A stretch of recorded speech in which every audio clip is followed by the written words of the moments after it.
अस्सलामुअलैकुम, आप देख रहे हैं टीवी 49 न्यूज यूके और मैं हूं मुनीर पीरजादा।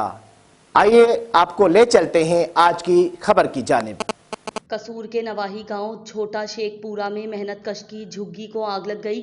दोनों कमसिन बच्चे झुलसकर जाँ बहक, पूरे इलाके में सोग। आइए मजीद बता रहे हैं हमारे नुमाइंदे मियां खलील सिद्दीक अराई। जी मियां खलील सिद्दीक, क्या तफसीलात हैं, आगाह कीजिएगा।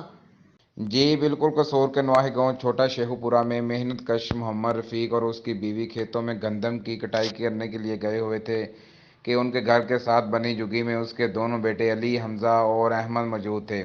बांसों से बनी झुग्गी में बच्चे खेल रहे थे कि झुग्गी को अचानक आग लग गई और आग ने पूरी झुग्गी को अपनी लपेट में ले लिया, जिसके नतीजे में मेहनत कश मोहम्मद रफ़ीक के दोनों कम उम्र बेटे अली, हमजा और अहमद शदीद जुल्स कर जाँ बहक हो गए। बच्चों की हलाकत पर पूरे इलाके में शोक की कैफियत है और अहल इलाका ने ज़िली इंतज़ामिया से दरख्वास्त की है कि मेहनत कश के साथ ताज़ियत करने के साथ उसकी माली इमदाद भी की जाए ताकि वो अपना खोया हुआ घर दोबारा बना सके और गम की इस घड़ी में हुकूमती सहारे को अल्लाह के बाद अपनी मदद की जाए। जी।